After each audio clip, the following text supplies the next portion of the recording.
Any Junior, am I correct? Yes, that's right. Okay, just another minute. Good afternoon, everyone. Welcome to this meeting of the Inverclyde Council Local Police and Fire Scrutiny Committee. Do we have any apologies, substitutions or declarations of interest? I have apologies from Councillor Clockerty with Provost Brennan substituting. Are there any declarations of interest? Okay, no declaration of interest. Jim McLeod, can you hear us okay, Jim?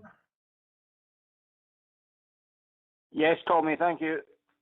Yeah, okay. We'll make a start. If Councillor Crowder and Councillor McElhaney come in, that's fine. The first item on the agenda, the Scottish Police and Fire Rescue Performance Report. David, is it yourself? Yeah, thanks, convener. On a few IT difficulties, I don't know if can people hear me? Oh, yeah, okay. David, it's David McCarry we're looking for. Scottish Fire and Rescue, they're first on the agenda. Oh, sorry, apologies. Thanks, convener. Can everyone hear me okay? I'll just bring this report up. There we go. Just before I start with the report, just some information from the committee that I think hopefully will be welcome to hear. The service, in conjunction with Career Ready, are starting a scheme over the course of the next 12 to 18 months that looks at supporting high school young people to get them effectively career ready. But what it effectively means is that they are matched with a mentor who will give them a bit of support about the world of work, and hopefully give them some opportunities and some reassurance about moving forward. There's 8 people in total going into that scheme, and I'm really pleased to say that 3 of them are from Inverclyde, 2 from Inverclyde Academy and 1 from Port Glasgow High, so that's really positive. 2 members of my community action team are providing mentoring support, and my watch commander from Gourock Fire Station is the 3rd mentor, so that's a really positive event. In terms of some of the conversations that have taken place prior at prior committees, rather, I will be leading an event on the 3rd of June, aimed specifically underrepresented groups, and more specifically women. So we're running a women's event. It's on the evening of the 3rd of June. I'm pleased to say that we've managed to get this across all 3 local authorities that we cover, and so far we've sold more tickets than any of the events. So thanks to the communications team at Inverclyde Council for promoting that for us, and the Telegraph very kindly ran an article on it as well. So we're looking forward to that, and hopefully if we can encourage young women and women to consider a career in the fire service. Primarily it will be around our ongoing recruitment campaign, but if we can ask them to consider the wide variety of careers that we do offer, then if I can encourage young people from Inverclyde to take up that opportunity, then that will be great. The committee will also remember that when we put the new appliance into Gourock with the new technology, I'm pleased to say that we have had a few, I'm not pleased to say we've had a few fires in Inverclyde recently, but I am pleased that the high pressure lance, that new technology, was used to great effect, and we get really good feedback from the crews. So that technology is getting utilised, and it's had a definite impact on firefighter safety. Essentially, it means that in the early stages of the incident, we don't need to commit breathing apparatus wearers in. So really positive news there as well. Over this quarter, my community action team would have 10 separate meetings with Riverclyde Homes, Police and Oak Tree Housing. We've had 13 requests for high activity areas to carry out leaflet drops, 72 home fire safety visits have been carried out, 26 post-domestic incident responses have been carried out, and we've fitted 117 smoke detectors and 41 heat detectors. Some other equipment we supplied was things like 2 letterbox blockers and 2 sets of fire retardant bedding. So a lot of work going on, as well as the activity that you see. In terms of the activity itself, and unfortunately this has been reflected across the service, we have seen an increase in this quarter. Accidental dwelling fires, although they're slightly down on last year, I've asked the team to look at ways in which we can try and get a better strategy around cooking, because it seems to be, and the committee will note this, that it seems to be the highest instance of these types of incident. As I say, they're meeting regularly with the housing providers, so we will keep working with them, see if there's any common threads coming through here, and take action on that. But cooking seems to be the thing that's given me the most sort of cause for concern, because it's a repeat thing for us. In terms of the actual dwelling fire casualties themselves, my community action team have been carrying out adult at risk of harm inputs to all of our 3 stations. So that means that the live data that we have and the lists are fully monitored to make sure that if there's people on that list that require a bit of additional support, then we can get them on the radar quickly. And we can also look at the provision and the installation of the new linked alarm systems. So the committee will be aware that the new detector standard that was due to come in February of this year has been put back to 2022. But in owner-occupied premises where the person living in there hits our criteria for this new system, then we will fit that free of charge. After the fire at Plover Lane, we've had extensive engagement with Wiltshire Housing and the Health and Social Care Partnership to identify, learning and look at stronger referral pathways. What we tend to find when we have fire casualties that, you know, they may have been known to one or other partner and not necessarily to us. So if we can keep that conversation going with them, and if they identify people that would benefit from us coming in and looking at those premises, and seeing if we can put additional support in terms of fire, then we're happy to do that. Mark Meehan, Station Commander Mark Meehan, who's on the call, is meeting with Debbie Maloney from the Health and Social Care Partnership to agree business rules for Alan Barnes, who's a crew commander within the community action team, to be seconded a day a week into the Health and Social Care Partnership. So hopefully that will increase our understanding of each other's roles and make sure that that flow of information continues. So unintentional injury and harm, over the last couple of months with COVID restrictions in place, and we're focusing on planning for the better weather come later on, we've been able to provide a lot of our partners, particularly education, with a toolkit that allows the message about safety in and around water to be delivered. There's actually, pleasingly, over the course of the last 2 quarters, or since the last 3 quarters, there's been no water rescue incidents that we've recorded within the report. So that's really pleasing, but we can't rest on our laurels. There has been a group set up over in East and West and Berkshire and Argyll and Bute, and we're looking at the learning from that. It's called PAUSE. It's nothing to do with dogs. It's partner action around water safety. So a lot of good local knowledge from crews there, and if we can learn something from that and take that into what we're doing, that's good. We see this quarter the majority of that 11 incidents that you see were road traffic collisions. So we'll work with our colleagues in police to see if there's any patterns emerging there as well. Deliberate fire setting has probably been the area, not just across Inverclyde, but across the service, that we've seen this rise in particularly around secondary fires. There was 4 areas identified, 2 within Port Glasgow and 2 within Gourock, that they required a bit extra attention. So we've been working with the police and the wardens to see if there's anything we can do about that. I'm pleased to see that with the introduction of the 3 times a week hub meetings, which we attend along with colleagues in housing and local authority and police, we've been able to get on this data quite quickly and see if there's any trends that we can identify. So we've also got a dedicated watch manager from each station analysing trends, and they'll develop an action plan as required, and monthly data reports are submitted to Inverclyde Council partners on the 21st of each month.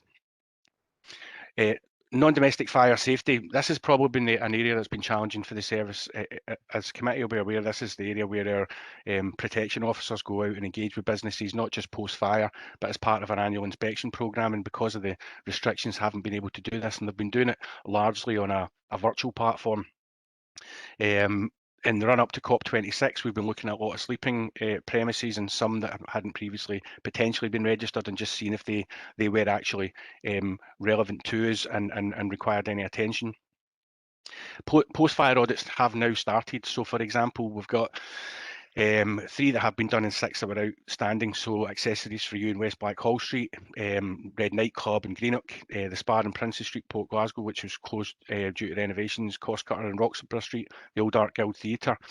So these are the types of places that we've been able to get back in just to provide that bit of support. You know, look at the circumstances surrounding the fire, look at the fire safety arrangements that are in place in these premises, and provide a bit of support. We've also had a post-fire audit at Inverclyde Royal, a post-fire audit at the waterfront, and that's getting followed up through the local authority. There was also 2 common close visits as requested by Inverclyde Council, and then working partnership with our colleagues, the common closes were lifted, the contents of the common closes were lifted by clean-up crews by Inverclyde Council. In terms of UFAS, Jo Cooper, who's my enforcement officer, has said that she started a consultation with Amazon on the implementation of staff alarms. What a staff alarm effectively is, that the site will go into full alarm in terms of its fire alarm system, but it will give them a predetermined period where the board will essentially go into a pre-alarm, so the sounders within the premises won't necessarily go straight away, but the alarm system is obviously live, and if they find on site that there is no need to call the fire and rescue service, they can do that staff alarm on site without the requirement for us to go. So it's got a benefit for the business that they can carry on trading as usual, but it's also got a benefit wider for the community that they've not got 3 fire appliances under blue lights travelling through the streets. So some really positive stuff there as well. In terms of the activity in UFAS, the highest level of activity was within Q4 was Inverclyde North, the main contributors to this being care and education. We are working with colleagues in the local authority to try and identify or work with one school in particular to see if we can look at a means by which we can put measures in place that doesn't require a call to the fire and rescue service. That's in its early stages, but I'm pleased to see that everyone's been pretty positive about it so far, and hopefully can work towards something again, which means that we're not sending 2 and 3 fire appliances through the streets under blue lights. And that's me in the report. I'm myself and Mark Mee and my station commander on the call, so if there's any questions, I'm more than happy to take them. Okay, David, thanks very much for your report. I'll come to Councillor MacLeod on the phone, first followed by Councillor Brennan, Councillor Moran, and then Councillor Wilson. Jim, do you have a question? Yeah, Tommy, just before I ask a question, I'd just like to say thanks for a very extensive report. It's good to hear about the new scheme initiatives. It's been introduced to try and encourage more young people into fire service as a career, and it's good to hear that some young people are already getting involved. The information that's gone out, I'd actually shared that on my Facebook page as well, so hopefully maybe that's helped, especially trying to encourage more female future fire service staff and people from ethnic minorities. I'm very saddened to see that some, as it's been outlined already, about some of the incidents around fires increasing in the last quarter. That's quite concerning. You know, particularly about willful fire setting. That worries me, particularly as we're not even at the summer holiday time yet. You know, and you know, if that's now, what potentially could it be like in a few weeks' time once the summer holidays start? So that's quite concerning. The 2 questions I do have is, sorry if you just bear with me a second, find it, yeah. On page 3, it gives you the table, and it's got Inverclyde East Central 22 unwanted fire alarm signals, Inverclyde North 25, and Inverclyde South 22. Now, those 3 cases were much higher than the other wards, and I just wondered if fire service were perhaps maybe aware of why those 3 wards in particular were far higher. In fact, much higher than the other 3 wards. Why there was more unwanted fire alarm signals going off there. And my second question is on page 9, and it's about non-domestic fire safety. And when you look at the 7 wards, you know, they're all fairly low, but Inverclyde North is at 44%, which is almost half the cases. And I just wondered why Inverclyde North was so high compared to any others, and if the fire service were aware of any reasons for that. Okay, thank you. Thanks, Jim. David? I'm afraid to say the answer to in both cases is no. There's not any particular reason for it. Any trends that are usually identified, particularly around UFAS, the only common trend we tend to find with UFAS is when a system is going through a period of maintenance. Sometimes we get a series of incidents where there's a reattendance. In terms of the the non-domestic fires, again, you'll see across the spread of non-domestic fires, there's quite a large group of premises there. So everything from hospital medical care right down. So there's not really any pattern in the types of premises or the cause. So there was nothing in those premises, for example, that we would see a spate of willful fire raising within a particular sector. It's just an unfortunate period that over the course of, although it's down slightly on last year, you can see only hospitals has come up there as something that's got anything close to a pattern. Sporting venues, again, that was the waterfront, I believe that, yeah, it was, because we've done a post-fire audit there. So no, there's Councillor, there's not really any pattern to it. Unfortunately, it's just the case that there's quite a spread over that non-domestic section. Okay, thank you. Okay, thanks, Jim. Well, Provost Brennan next, please.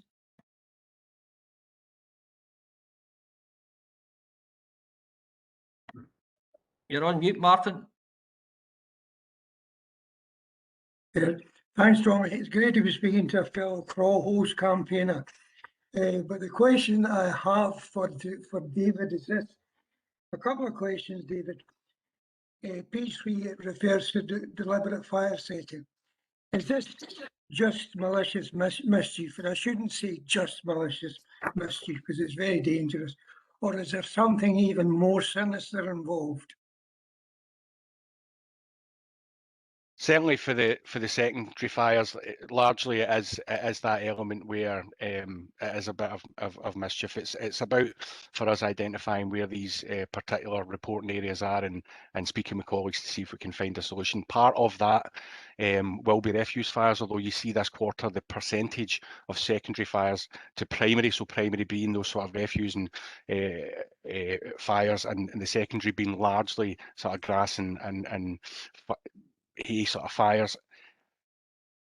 The refuse fires, we can use part of our enforcement procedures as part of that conversation with business to look at how much refuse is being stored, is it secured, how often is it uplifted, etc., etc.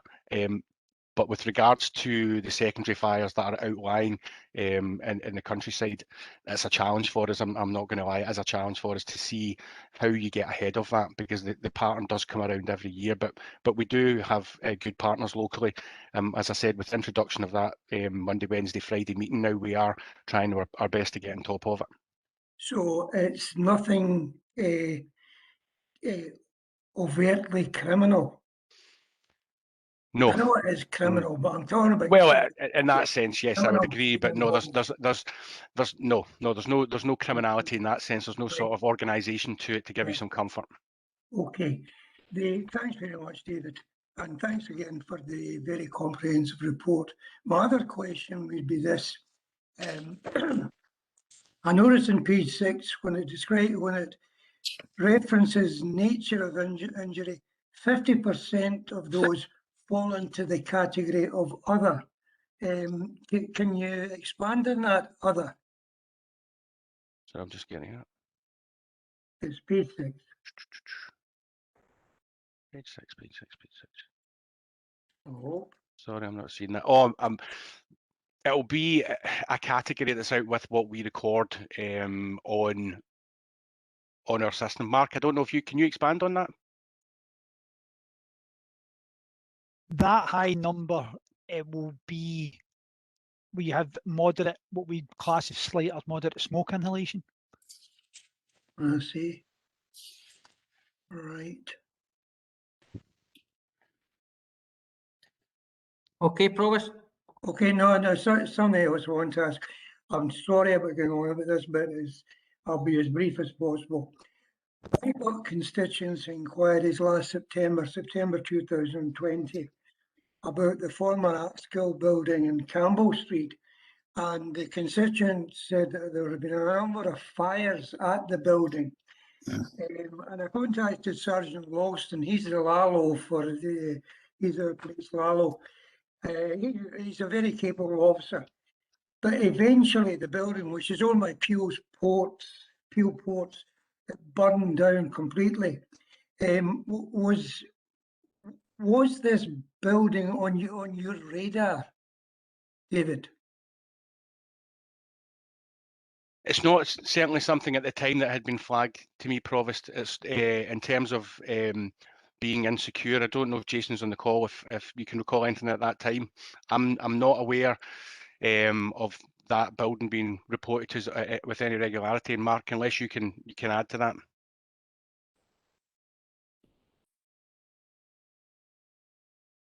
Can you clarify what you're actually asking us?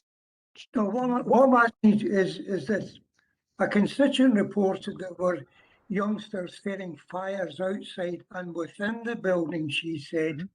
I contacted Sergeant Loxton in the police, and but eventually, and there was a resident in the building, an illegal resident, a homeless man who refused to engage with HSCP, I understand. But eventually, there was a major fire in the building.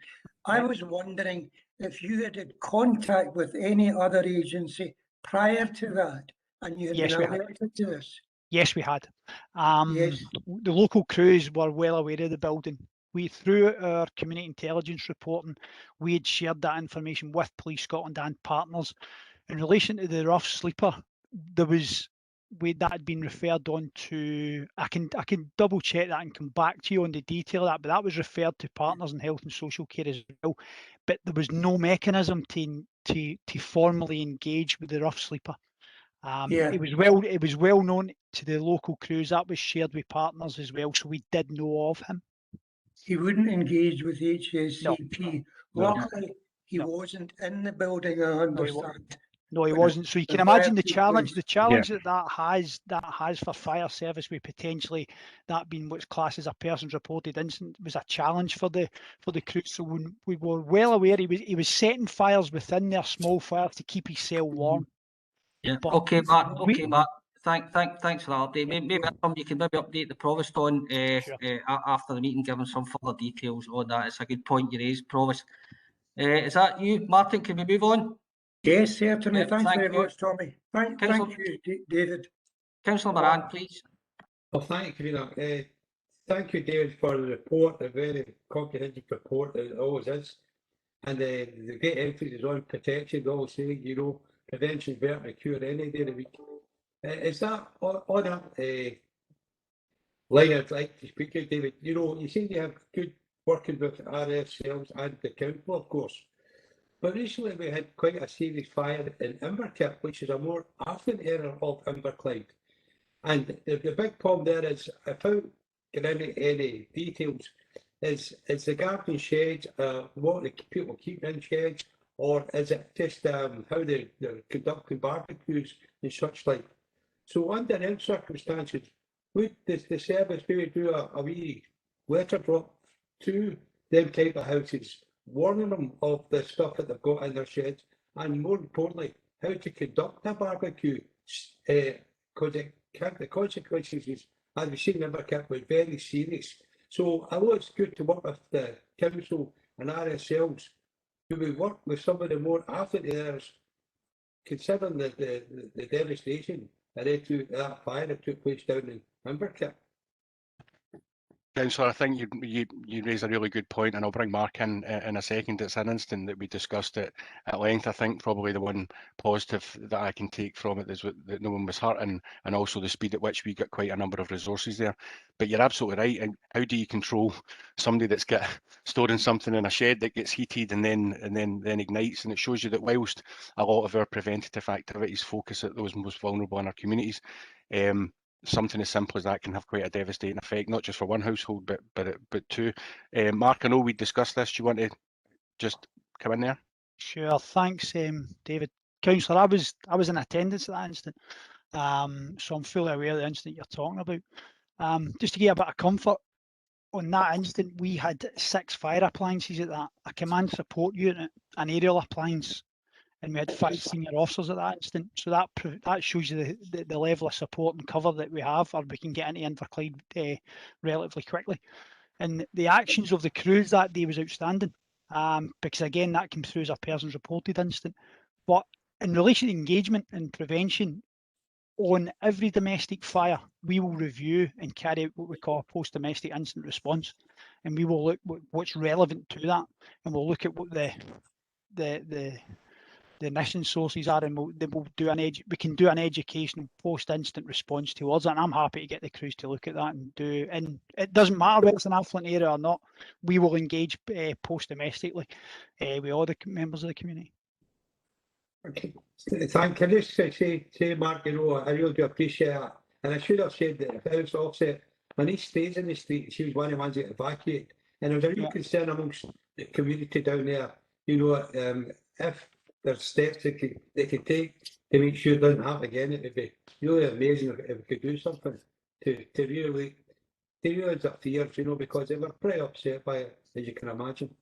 Absolutely, because the challenge he had there as well, and it was very visual, the gas main ruptured and was alight for a long period of time as well. So that I can understand the concerns with the neighbours within the community. But I'll pick that up, and I'm more than happy to we'll look at an education delivery for the street. I'm happy to do that.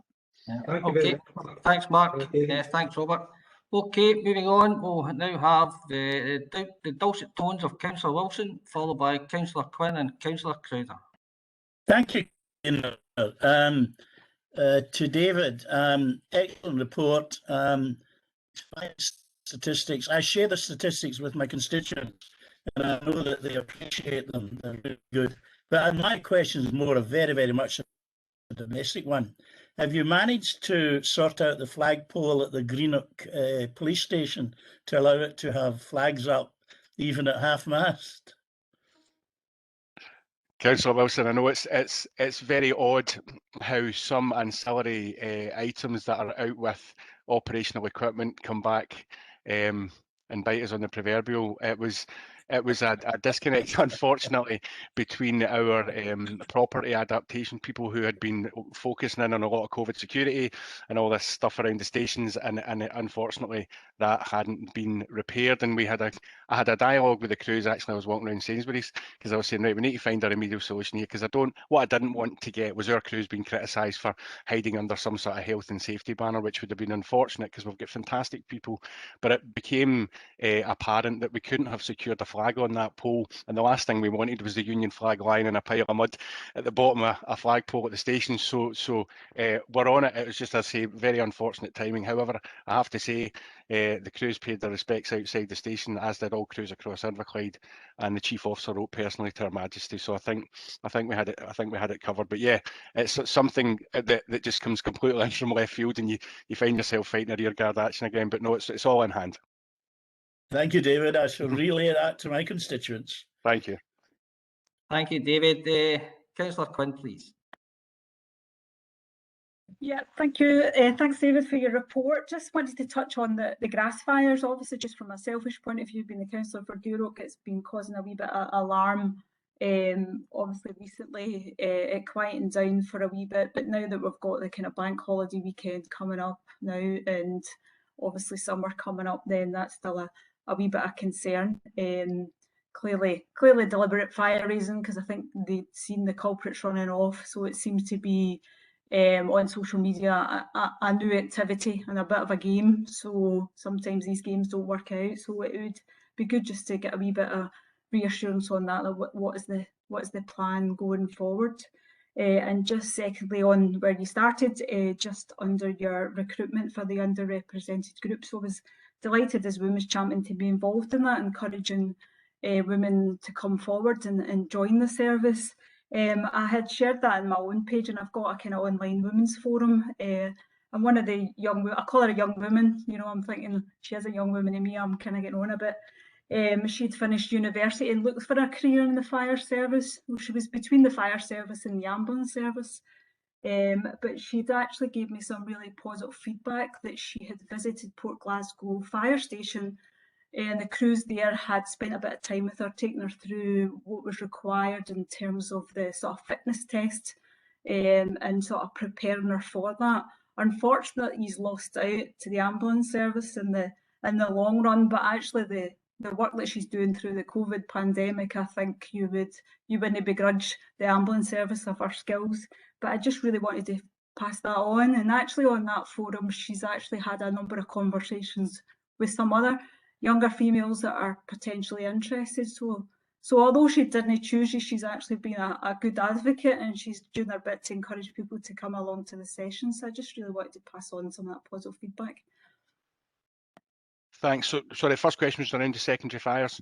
Yeah. And it's been an ongoing issue, not just for us in Inverclyde, but across the organisation. And really, it's one of those areas that we unfortunately were aware of, that there is some young people in the community that are doing that. But I've been at pains to point out that I don't want to stigmatise anyone, and I don't want to point the finger at anyone. It's important, particularly now post-COVID, that we're getting back onto a more solid footing in terms of being able to engage with people, that we start engaging more with youth. We have secured extra funding within the prevention and protection side of the business, that hopefully what that will look like is another officer within our protection team, but also somebody, an additional member within our community action team. So in the same way that we've embedded Alan Barnes down in Inverclyde, I'm looking to get somebody specifically looking at youth engagement. We do it at the moment, but I want somebody to see how that messaging looks in the future.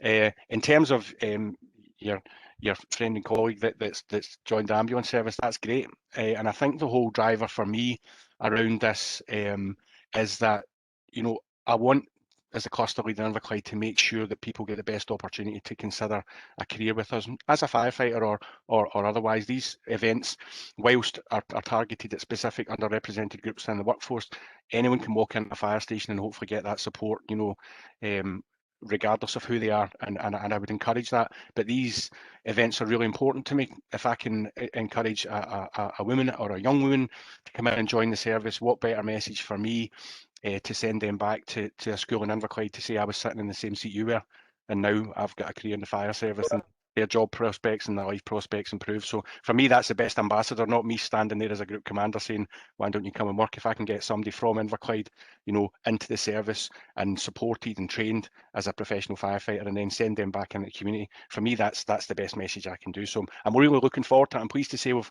sold the most tickets of any event so far. So I'm hopeful everyone will come along, and hopefully they'll take something away from it. Okay, thanks very much, David. You okay with that, Lynn? Yeah, great, thank you. Okay, thank you. Just before John Fowler comes in, Ruth, do you have a comment you'd like to make? Yeah, just to say we can help the fire service with any communications to put out, for instance, around storage or of grass fires or anything. If the fire service is putting anything out, the corporate comms team can help with retweeting that and getting the message out widely. Okay, thanks, Ruth. Councillor Fowler. Thank you, convener. First of all, I would actually like to thank David for this excellent report that we have. And earlier on, you mentioned there about the water safety, and it was to do with PAWS. Now, I didn't quite catch what the first part was, but is it actually intended for the likes of the schools and based on the primary athletics water safety scheme that has been run in the Republic of Ireland, or is it a totally separate scheme from that? Councillor, it's a thing that its genesis started in Western Bartonshire, and it's partnership approach to water safety. So we will have thematic messaging around, I'll give you some of the examples because they're sitting here. For example, Drowning Prevention Week, there is Boat Safety Week, which I believe is this week actually. And then Western Bartonshire had a number of fatalities in and around water, so they have engaged with crews, engaged with local businesses that are near water to talk about their safety, about throw lines, etc., etc. So I can send you the details of it, but that's where it started, and that good learning has now come out at our last P&P managers meeting, which was last week, and hopefully we'll be able to roll that out within Inverclyde. Okay, that's very nice, lovely. Yes, I would appreciate that if you could send the details through. Yes, no problem. And the other part is there any kind of demonstrations or anything like that through, say, the likes of the local marinas? No, but that's the intention of the scheme itself. It's really to look at those businesses that may be on a waterfront, see what provision is there. I know there was work done at previous committees along the waterfront to get more throw lines put in. I remember you speaking about that at length at committee before, and it's that type of thing. It's about giving those businesses a bit of education to see how they can put their shoulder to the wheel, so to speak. That's lovely. Thank you. Okay, thanks, John. And last but not least, Councillor McElhinney. Thanks, convener. Thanks, David, for an excellent report.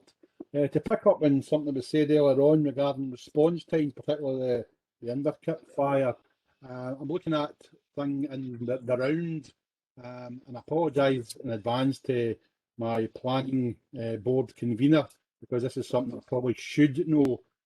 So I'll accept that they're at the knuckles from him if this is indeed the case. But hypothetically, I take it that the fire service are a statutory consultee in any planning application, for example, in a new development. So you would check to see if there's a potential problem of a delay because of the narrowness of the access road, that type of thing. Yeah, so the Section 2 part of the building regs, which is fire, that would come in to us as a planning partner. So the protection team that I talk about that deal with the auditing work and the post-fire stuff, they also deal with building applications. And Section 2 takes everything from lateral surface spread of flame to access for fire appliances and all that sort of stuff. So yeah, the answer is yeah, we get a hold of that. And then if there's anything subsequent to that around water planning, we have a specific team about that to make sure there's access, etc. So the answer is yeah. But the point I'm trying to tease out, David, is that from an initial application before any plan application is considered, use an automatic consultee to say here's the proposal, and then you look at that, your team review it, and then you would come back with any no, we've not got any problems, or no, we've got a concern over the and that's down to the relationships between the building standards officer in Inverclyde and the local protection officer. Yeah. Okay, Jim. Okay, thanks very much. We'll move on to item 3 in the agenda, the Police Scotland Performance Report. David or Paul? Yeah, thanks. Good afternoon, everybody. I'll kind of open up and I'll hand over to Paul for the detail, but effectively this report covers 1st April 2022, the 28th of February 2021. So again, as always, caveat, a lot of figures are set against the backdrop of the pandemic and kind of social changes, as well as the policing response kind of fluctuating throughout that period.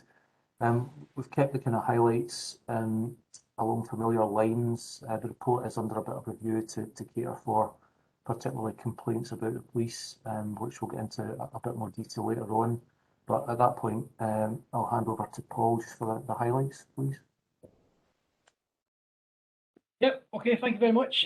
So as usual, I have got quite a lot to get through, so I'll try and get through this as quickly as I can. Most of it's good news, which I'm pleased to say, so just bear with me. If you need me to stop speaking, just tell me. Okay, so violence and antisocial behaviour. So in that reporting period, we've experienced a decrease in recorded minor and serious violent crime during the whole report period. A total of 121 crimes of violence have been recorded. This is 22 fewer victims based on the same period last year, which is a 15.4% reduction in violent crime, which is excellent. The overall detection rate for Group 1, Group 1 being violent crime, is 67.8%. Now, when we compare that against the 5-year average at 73.6%, so I'm not overly worried about that at this stage, because a lot of these inquiries are ongoing, and I'm very confident that we will certainly reach, if not exceed, what our 5-year average is for the detection rates. So just watch this space, and I'm sure it'll be good news. Okay, so 48% of Group 1 crime, that's occurred within private households. That causes, as you can imagine, a lot of difficulties when it comes to investigations, and that's compared to 42% in the previous year. That's kind of in line with what we would expect because of obviously COVID and the lockdown periods and stuff like this. Serious assaults, so they have also fallen on the 5-year average by 13 victims. So in the same period, the same reporting period last year, that equates to 8 fewer victims in the last 12 months, which is 11.4% reduction. So again, that's good news, and it's the right way. It's going the right way. Our detection rate is 64.5%. Now again, that's slightly lower than what the 5-year average is of 72%. But I will caveat that a number of these inquiries are still ongoing, and I'm very confident that detection rate will improve over the coming weeks and months. Since April 2020, 1,216 crimes have been identified via police proactivity. So that's us just going out looking to see what offences have been committed, and that's compared to a 5-year average of 1,122. So we're kind of on average where we are with the 5-year average. This includes our weapon stops and dog stops, dog offences, which I'll touch on later because we've got some cracking news running about that. Assaults, so there have been 600 recorded common assaults. That's a decrease of 8 victims on a 5-year average and 43 less victims when you measure the same period as what we did last year. So, and of that, 169 of these targeted emergency workers. And I know we've discussed that before at this meeting, are concerned about that. The vast majority of those assaults and emergency workers against the police. Our detection rate has increased by 8.7% to 75%. This is also significantly better than a 5-year average detection rate of 69.4. So we're doing really well with that. Still room for improvement, but it's going the right way. Robberies, we recorded 24 robberies, which is 5 fewer victims than this time last year, and that's a 17.2% reduction.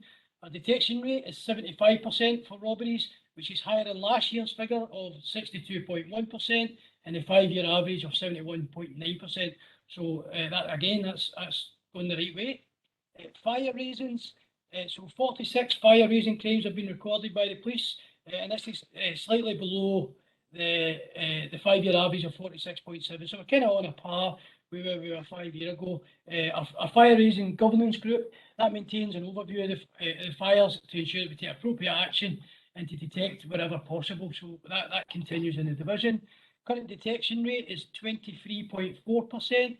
That's favourable compared to a 5-year average figure of 16.2. So that's gone up quite a bit. And 37% of all these fire raisings have targeted motor vehicles. And I'll just touch very quickly on this. Operation Tel, as you know, has been a police operation, a large-scale police operation in relation to the firebomb incidents across Inverclyde that took place last year and the turn of this year. So I can confirm that 13 people have now been arrested for attempt murder, and 1 male has been charged with conspiracy to murder. So 14 individuals have been charged. The vast majority, all of them bar one, are currently on remand in Scottish Prison Service. So that's fantastic news for the community. However, we will continue to monitor the community tensions and patrol the streets where we know that were targeted previously. So, and as the court cases come up, we'll keep an eye on that as well for a community impact. Vandalism and malicious mischief. So motor vehicles were the most commonly targeted property type, followed by dwelling houses and wheelie bins. We've recorded a 20.1% reduction in vandalism and malicious mischief crimes. This equates to 112 fewer victims, and our detection rate is sitting at 21.7%. Acquisitive crime. So we've recorded 378 shoplifting crimes. That's an increase. That's an increase on a 5-year average of 349, and the detection rate has also increased from 78.3% this time last year to 87%.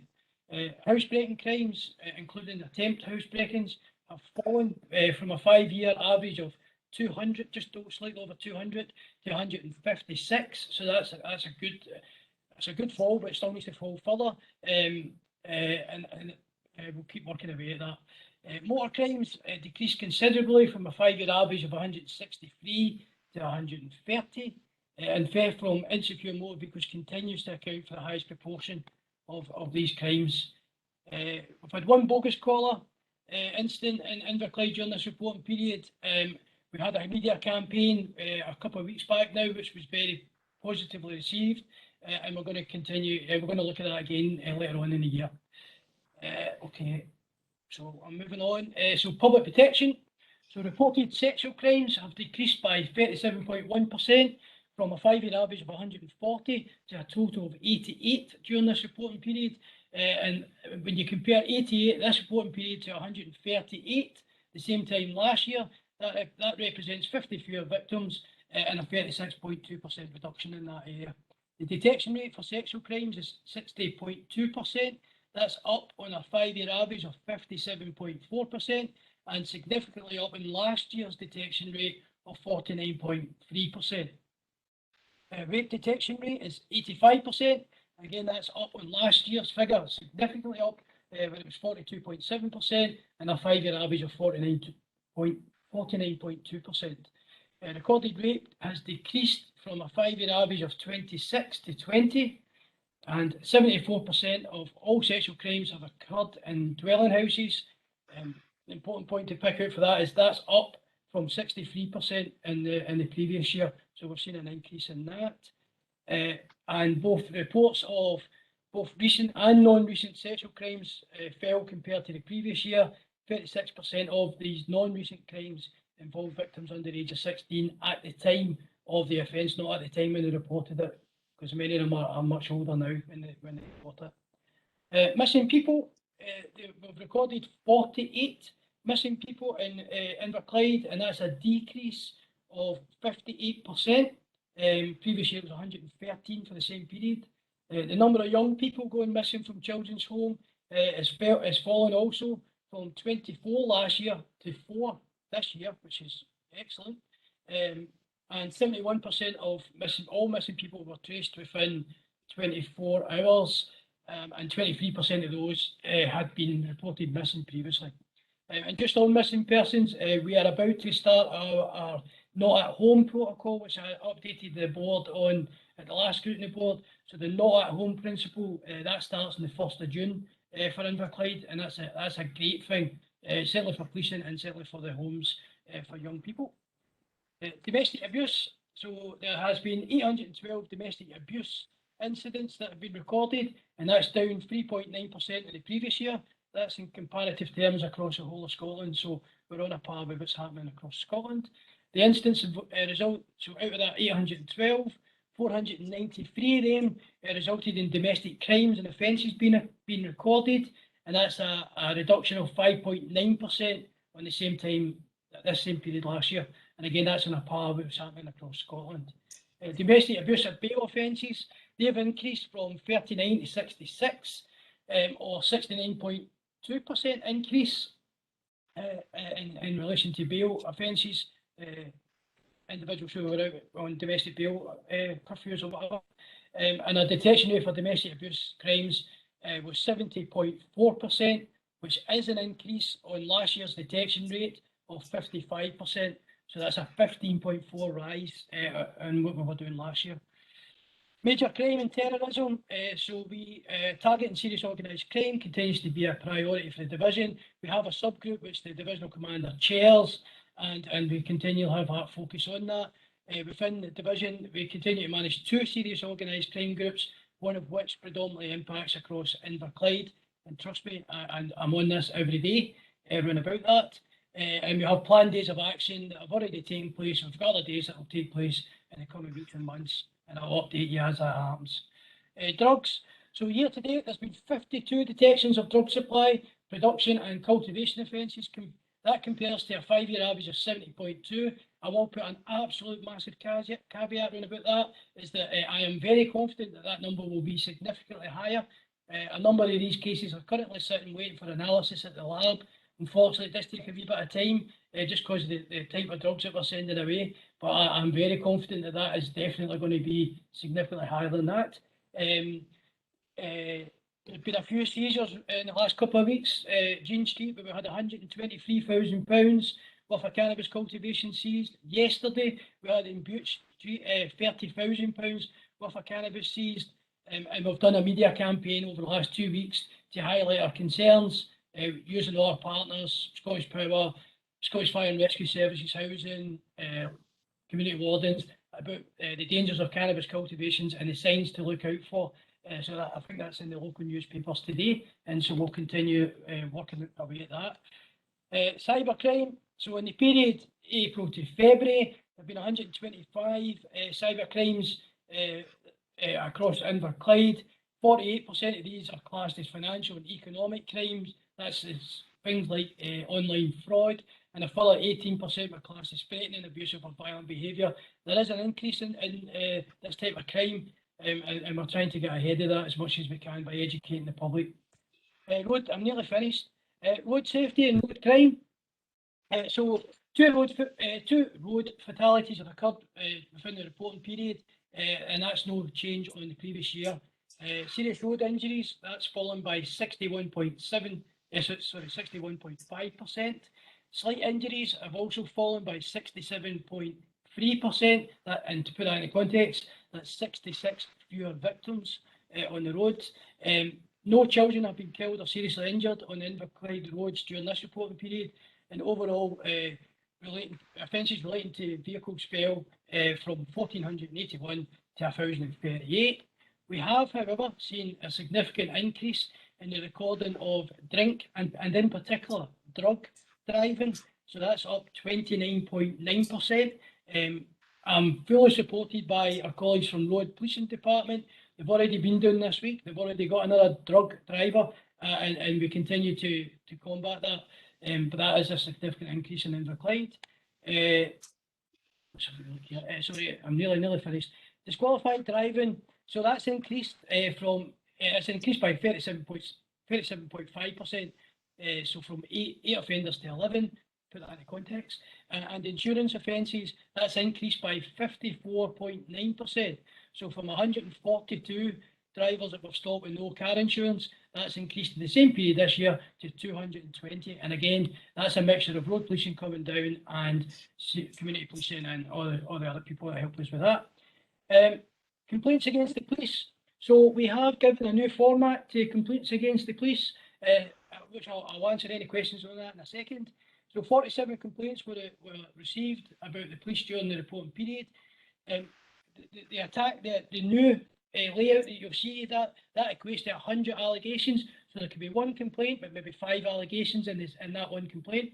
That's the way the police operate it. And 81 of those 100 allegations were on duty, and 19 of those were relating to quality of service complaint.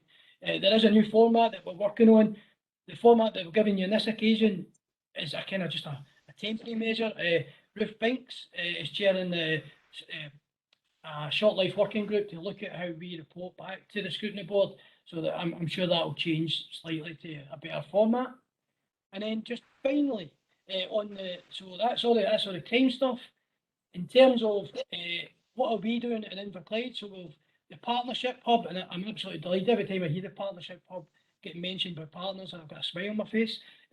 Partnership hub is really still very new to Inverclyde. However, it's already proven its weight in gold with some of the decisions and some of the early interventions that we've been able to do that. And the partners have been great, coming along on Monday, Wednesday and a Friday to that partnership, and I'm eternally grateful for their support in this. We still haven't got the information sharing protocol finally signed off for some of our partners, such as housing. However, we are working away at that. Hopefully it won't be too long, and when we get that up and running, honestly, it'll be a great thing for Inverclyde. And then the not-at-home protocol thing, I've said that will start on the 1st of June. The parent alert letters, we're continuing with that. There's not enough parent alert letters getting issued, so I'm having to look at that, because I think it's a great scheme for us to improve on that. And I think that will do it. I think that's everything. And if you any questions. Okay, Paul, thanks very much for that. You can come up for air now. David will send you over a bit of reading that, I think. But we'll come to questions. I think Councillor McElhaney will be first, followed by Provost Brennan, and then Councillor Jackson. Thanks, Convener. Yeah, thanks very much, Paul. Fantastic to see the stats on a downward trend. Fantastic also to see that over the page all the excellent initiatives, and you're quite right to be smiling when you're saying these things, because it gladdens my heart, if not indeed my fellow elected members, to see some of the fantastic collaborative working that's going on across the board, various partnership hubs and the agency, multi-agency to working. So really, really well done. Yeah, and I'd like to see more use of the parent letters, getting a bit more targeted, a bit more stronger worded, possibly. But the question I've got is going back to violence and antisocial behaviour regarding the vandalism. Yeah, it's dropped slightly, but that's a kind of a broad scope. Vandalism covers a multitude of things. What I would possibly like to see, if it's possible, to get some of that broken down. For example, we've had a couple of instances of sectarian graffiti. Now, are we content that that's captured in vandalism, or should we be teasing that out and making that a thing itself, because it's such a serious issue? So I'd maybe like to see that separate. Say we've got two instances of hate crime or sectarianism type thing. What's your thoughts on that, please? Paul. Sorry, was that somebody else there? Yeah, so the long and short of that, I know the incident you're talking about with the graffiti. So that would go down as a hate crime, and it would also be, we would also record that as a vandalism. So it'll be captured in those figures. Yeah, I can maybe just come in on that. What we probably could offer, councillor, is if we have that type of incident, then we could probably mention that by exception. So that'll give you a kind of flavour, rather than the statistics break down kind of strangely when you get to that level of detail, but we can report exceptionally on such matters. Okay, Jim. Okay, next we'll have Provost Brennan, please. There, I'm on mute. Right. Paul, do I see on page 11, the page that you were referring to when you were giving your excellent report, under major crimes, there's a reference to the supply of drugs. Now, the supply and distribution of drugs is a real scourge on Inverclyde. It's a major centre for that, not just in Britain, but in the whole of Europe. My question to you is a general one. Do you think that these awful statistics we have for drugs deaths, etc., will diminish in the near to mid-term future? I'm asking you that because you're at the sharp end of this, so you should have a more intimate knowledge of it than we as elected members have. Yeah, so I suppose so supplying and producing drugs. If I could just touch on that wee part first, and then obviously the drug deaths that will go hand in hand with that, as far as I'm concerned. So I made it pretty clear that as area commander that I recognise that supplying drugs was basically a scourge on society, and that we would do everything we could to try and eradicate that in Inverclyde. So since December up until now, December last year up until now, so just under 6 months, we've taken just over £1.4 million worth of drugs off the streets in Inverclyde, which is a fantastic result. Now, will that impact on a reduced drug deaths? I seriously hope so. We still suffer from drug deaths in Inverclyde. We've already had drug deaths already in this year. The force is looking at the naloxone programme. We are really keen to get involved in that, and hopefully when the test period is over with that hopefully if it comes in, that we'll get selected to use that, and that will assist us to even further reduce the number of drug deaths if the test pilot for that goes ahead. So from my point of view, is our actions reducing drug deaths? I do actually genuinely believe that we are assisting with the tactics that we go. It's not about arresting people. A lot of times we don't get people. We get the drugs, but we don't get the individuals too much later on. So for me, taking the drugs off the street and making it harder to get the drugs, I'm hopeful that one tactic will assist with a reduction in drug deaths. And then all the other stuff that Police Scotland are currently trialling, which I'm absolutely delighted about. And I've said that before at this meeting, that the naloxone programme, I think personally, is a fantastic thing. I just hope that the pilot is a success and we get it in Inverclyde. Thanks very much for that, Paul. Can I ask a supplementary question on that? And again, thank you for that, and congratulations on your most recent seizures of drugs and cultivation factories. But what I was going to say to you is that the public perception is that you catch criminals at the lower end of supply, but the people from who are the origins, who are the font and origins of the drugs trade, you are less successful in bringing them to court. Is that untrue? Of course, we arrest. Well, we don't arrest. We charge lots of people with possession of drugs.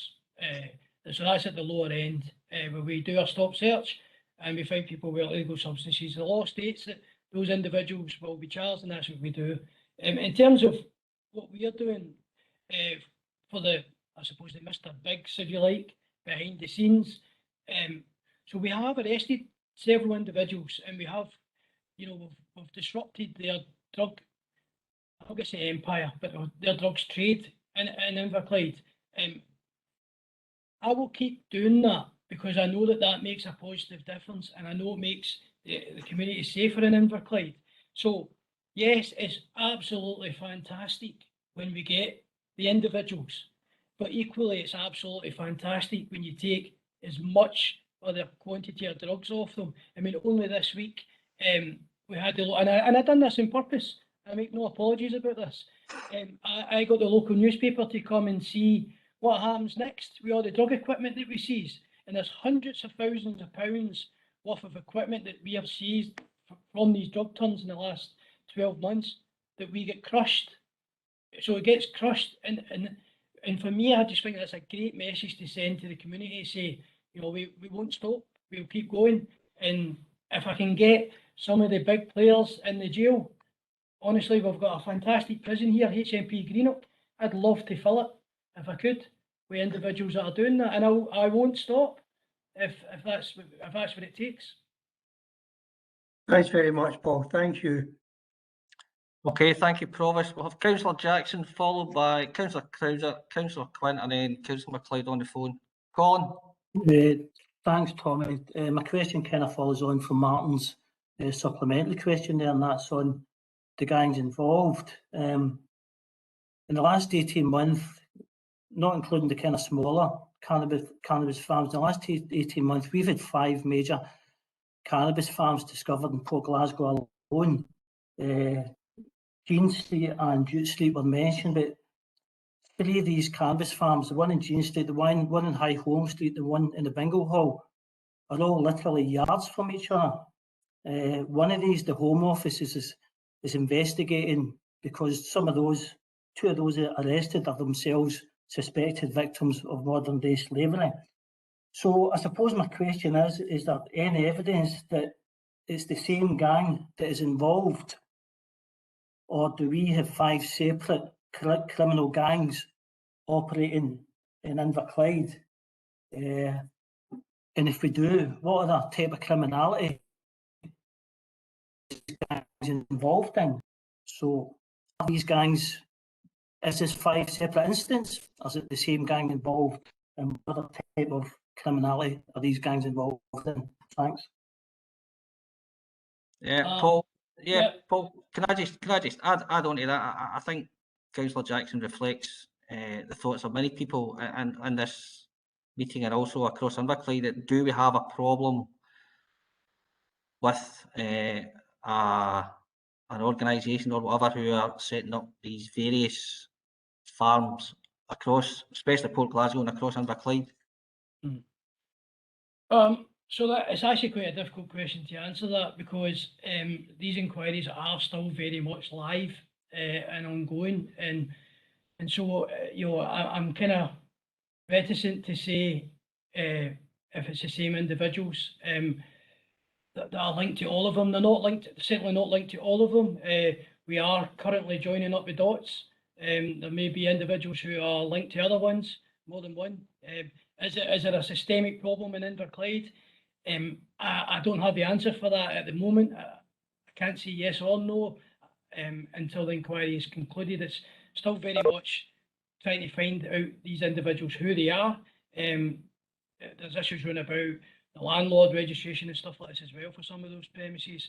I don't know. I know that's not really answering the question the way you'd want it, but it is. Paul, I can probably just come in just on the back of that. So we recognise the kind of frequency of the discoveries of these cannabis facilities, and I totally get the concern from councillors McVeigh and Jackson around it. What I've asked is for an estimation from our National Human Trafficking Unit, which is a unit based at Gartcosh, to see if there's any intelligence which can help us try and cut to the chase really as to whether there is a definite link or not. Now, clearly, these investigations are very complex. Individuals that operate that type of facility aren't the most forthcoming in terms of what they want to tell us. And what we've also done is to try and increase community awareness. So what Paul's described earlier on is a media campaign to try and flush out the awareness within communities about suspicious activity. What we're also going to do is work with, do a bit of work with another unit in Central Police Scotland to see if we can raise awareness of the landlord community, because part of this is, I suppose, if you are a landlord, you've got a vacant commercial premises, then especially in the current financial climate, you're probably more prone to taking money from people who want to rent your premises, but there needs to be some due diligence done there. So we want to do a bit of partnership work there with the private sector, local authority and others around trying to raise awareness around that. Fire service are an integral part of that process too, just to highlight the risks. So if somebody does let premises and it turns out that there's a cannabis cultivation, there could be severe problems for the person that lets those premises out. They'll be unoccupied, they'll be subject to a police investigation. There could be fire safety regulations for the occupier and owner as well. So we're trying to I suppose, approach that problem in a roundabout sort of way. I'm happy to provide further updates just on the local perspective on that as the investigations progress. Clearly there'll be intelligence involved in this, which is more sensitive, but I'm happy to provide what we can in terms of trying to give you reassurance about what we are trying to do to combat that locally. Convener, can I ask one more question? Yeah, carry on, Colin. It's just to ask, what attracts these gangs to Inverclyde? Why is Inverclyde the place to come to cultivate cannabis? Is it the premises? Is the landlord's facilitating this? Is there anything you can offer to us as councillors? Remember, this is a scrutiny committee and we are answerable to the people who vote us in, to the people whose families are affected by drug deaths and the misery it causes. So, on top of my question, my question is, why Inverclyde? Why are these gangs coming to Inverclyde? Okay, Councillor Jackson, I totally get and it's right to ask these questions and apply the scrutiny to us. What I would say is that it's not confined solely to Inverclyde, and part of my queries with the national units is to get a bit of a perspective on what it's like in Scotland. But what I can say is that it occurs right throughout the United Kingdom and beyond. Why there's been so many in a short space of time in quite a kind of close-knit community, that's something that we're working through to understand better. But I suppose that the positive side of it is that inquiries have flushed out these premises. Whether it's community members reporting this, whether it's joint work with colleagues that identify these premises, these are all detected offences, which then gives a route into trying to go upstream to find out what the root cause is. But I'll tell you that research indicates, and I'm not telling any secrets out of school, is that these types of criminals will relocate from Liverpool to Glasgow to Inverclyde to Aberdeen to all over the UK. And sometimes it's the same type of offenders will pop up, having operated premises more separately. Whether they're trafficked or not takes more investigation, and it usually involves a bit of participation by the individuals that we discover, but quite often they are discovered after investigation not to have been trafficked. They're operating as part of a kind of criminal enterprise. Okay, thank you. Okay, thanks, David. Thanks, Colin. Just to make members aware, having discussions with Police Scotland and Ruth and officers, we will be having a briefing on the drugs issue probably after the summer, where we can probably have a more full and frank discussion on that. That's penciled in for after the summer. And obviously you'll get an invite, as will all councillors. If we could, next question would be Councillor Crowther, please, and Councillor Quinn. That's fine, thank you, convener. The question that I was really going to raise have been responded to. So what I'll do is to move from the serious crime to the opposite end, where it's more individuals. And there was two areas that questions had been raised. One within my own ward, Ward 7, which is the Brackleston Street area, where yet again I've had numerous complaints, and was just wondering, because there is a camera available in that area, that's the deployable camera that's based at the junction of Brackleston Street and Dempster Street, is how long does it take to gather sufficient evidence before either raids or individuals who appear to be trading on the streets? And one person I do know has been repeatedly reported to the police, at least according to the resident, that is the case. And they seem to be there in a daily basis, as if they're actually doing the drugs operation. The other one was in the Lackfield area, where around Burn Square, apparently the dealing there has been done by individuals using bicycles, and it looks as if the modus operandi there is people phoning up, placing their order, and then they take delivery of that by someone on a bicycle. Now, the area that was actually named is that they are operating. Councillor Crowther, can I just stop you there for a minute? Councillors, I know the press are not here today, and I've been probably more liberal than I should when discussing certain areas, whether it be fires or individual incidents with drugs. Now, I've been very lax, as I say, more lax than I should. So can I just ask for here on in that we keep everything general, don't identify particular streets or particular areas or particular incidents. I appreciate we're all concerned. However, we have a responsibility to people who live in these areas as well. So please bear that in mind, and please bear that in mind for future meetings as well, because we can't go too far on this for all the reasons that we all know about. So bear it in mind, because I really don't want to be interjecting, but at times I have to, so please bear that in mind. Carry on, John. Would you like to rephrase, please?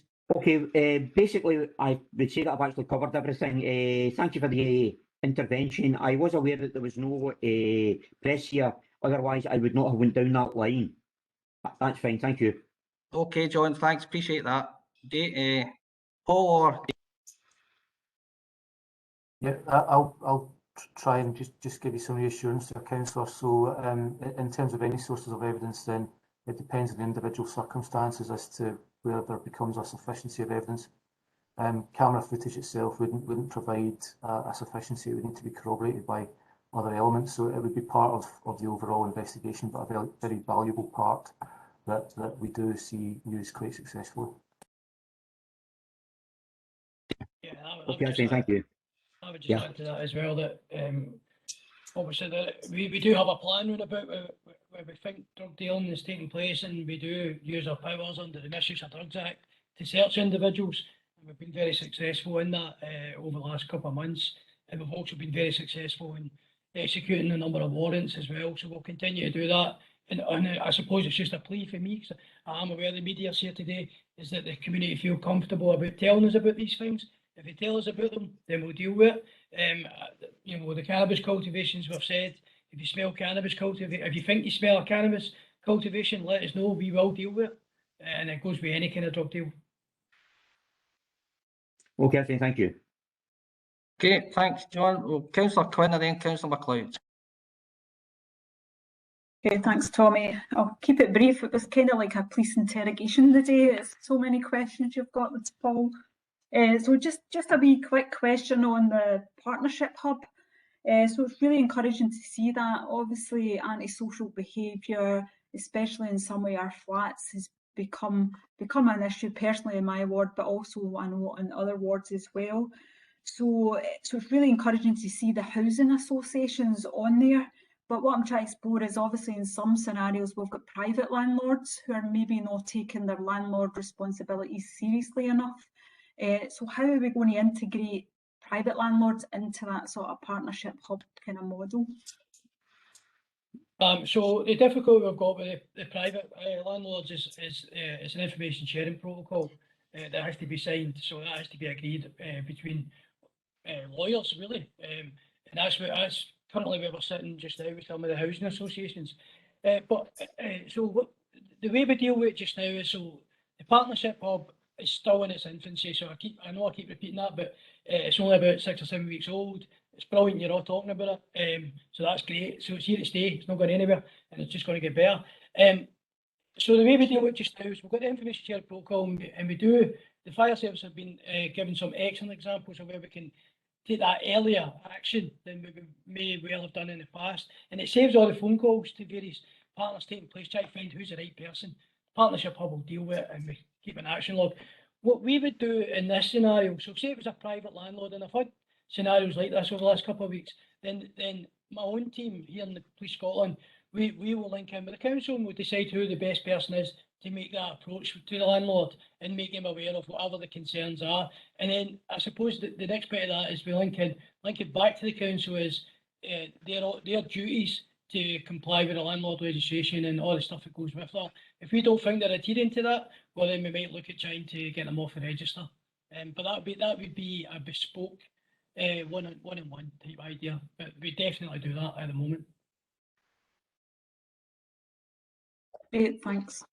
Okay, thanks, Lynn. And again, there will be a briefing on the partnership hub as well once the legalities are sorted out with the partnership sharing, and we'll keep members updated on that. Roisin, would you just like to comment? Yeah, so I stuck my hand up, but I'm not sure it's all that clear to see. So literally just to give you a bit of comfort, I'm obviously aware that we've got some fairly high-profile issues within certain privately rented properties locally, which are causing neighbour upsets. Now, what I can tell you is that collectively as a partnership, we are doing everything possible to resolve that issue. It's quite delicate. We are all on the same page. We're all on board with actually resolving it, including the landlord.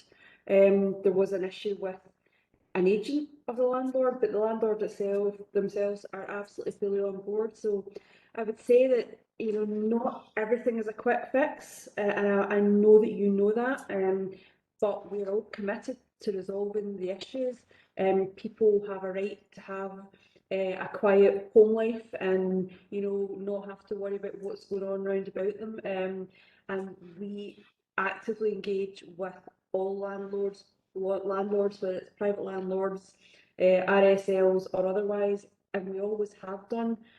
So hopefully that kind of the partnership hub is making a huge difference.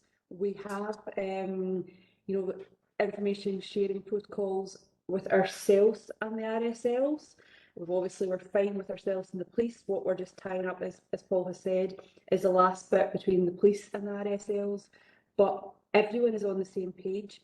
Everyone is aware. Some matters need a wee bit more delicate handling and gentle persuasion, as opposed to like heavy boots. So just to give you a wee bit of comfort, hopefully that we are expecting certainly a resolution of the issue in Councillor Quinn's area fairly soon. Yeah, great. Thanks, Roisin. I think that hub, that one-stop shop, it's dealing with everything, because when speaking to some of the residents, it feels a wee bit disjointed now. You know, we've got community wards, they've got different people they can go to ask for help. But I think it's just that reassuring that all those little pieces of the jigsaw somehow getting pulled together and creating the full picture. Because I think they sometimes feel a bit helpless with that. So that's hoping that the partnership hub is really doing is kind of putting all those pieces together and then coming up with a solution. So no, thanks for the work on that, because it is really appreciated. It is a big problem. Yeah, I think maybe, I mean, it almost gives a name to the public.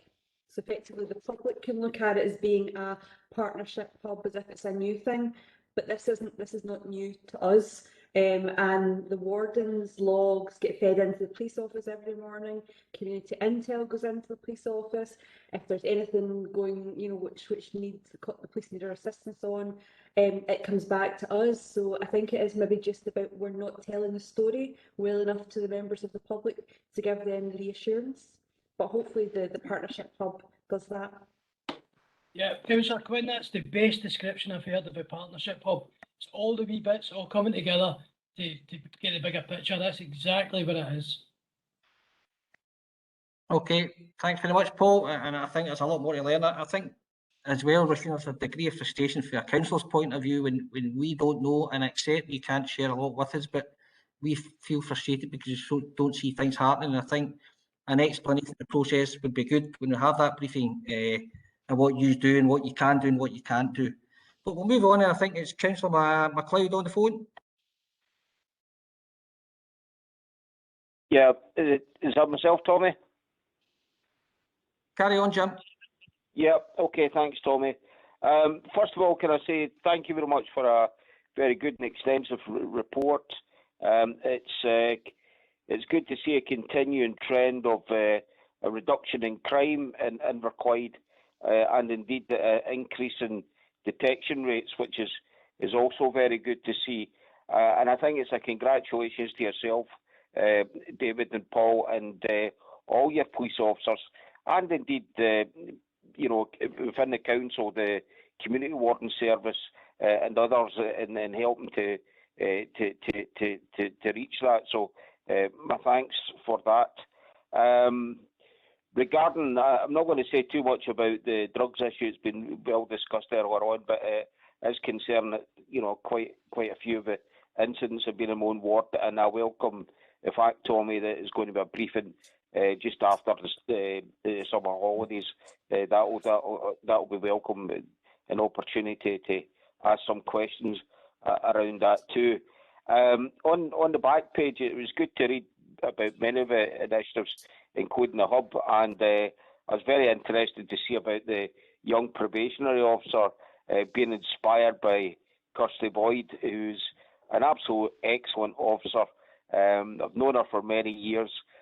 She's very popular with the community, and I know she's well liked within the schools as well. A very good officer indeed, so can't praise her high enough. My question is around cybercrime. I just wonder if, certainly any time discussed cybercrime in the past with the council, we're told a lot of it's coming from Eastern Europe, and I just wondered if the police, you know, if the cybercrime that you are dealing with as well, that most of that is coming from Eastern Europe, and obviously it's an increasing issue. I've had a lot of stuff myself sent to me by email. I've had phone calls. That's the other thing as well, about the increase in phone calls asking you to press this button or press that button, or there's something wrong with your computer. I mean, I think many of us have experienced that, and that seems to be an ongoing problem. But I just wondered if, you know, where a lot of this is emanating from, if you could maybe explain. Thank you. David? Yeah, so basically, Councillor, it is global. The trend will change, I suppose, depending on where cybercriminals are focusing their current efforts. So you could pick probably any country in the world, and you will have cybercriminality emanating from there. That's what makes some of it difficult to kind of tackle. There's obviously jurisdictional issues. There's difficulties in terms of people hiding behind identities that they've created, and if they're operating on the other side of the world, that just frustrates it further. So it's generally quite a difficult and continually evolving trend of crime, which we're seeing escalate, probably due to lockdown, more people using computers, virtual space, and telephony still. So it remains a key priority. There's a new force strategy that Police Scotland have introduced, which is trying to get to grips with the scale, volume and nature of cybercrime. Part of that is working again in partnership with private sector and people that are developing cutting edge technology to try and tackle it. But in answer to your question, yeah, Eastern Europe will feature, but it's a global problem. Can I just ask? Can I just ask a supplement to that, please, Tommy? Yeah, can Yeah, with regards to Eastern Europe, if I know you're saying it's global, but if some of it or a lot of it is coming from Eastern Europe, how will it now be affected? Because obviously we had a good partnership working with our EU neighbours. Now that we're no longer part of the European Union, as expected, we might not have the same facilities or ability to be able to track down some of these criminals in Eastern Europe because that relationship not being as good as it once was. Yeah, I suppose, Councillor, time will tell. With the leaving the EU exit, then a lot of the kind of protocols that were part of that membership have disappeared. However, they're being replaced by bilateral agreements with other law enforcement agencies, not only in Europe but across the world. And we're still linking in with Europol and Interpol as our international sort of collegiate partners. So there's a programme within our Specialist Crime Division specifically looking at how to mitigate the impact of leaving the EU and replace those arrangements with new ways of working with international law enforcement. Okay, okay, thanks very much for all the questions. We'll move on to item 4, which is update report. Ian, please. Thank you, Convener. Members of the committee, the purpose of this report is to update the committee on current and emerging issues relating to police and fire and rescue services. Section 4 of the report provides updates from the Scottish Police Authority in respect of the SPA Board, SPA Policing Performance Committee and SPA Board membership. If I can draw your attention to 4.1 of the report relating to the SPA Board meeting on the 24th of March and the agenda item on the draft annual policing plan. That report states that there are a number of outcomes relevant to local policing within Inverclyde and also contained within the Inverclyde local police plan.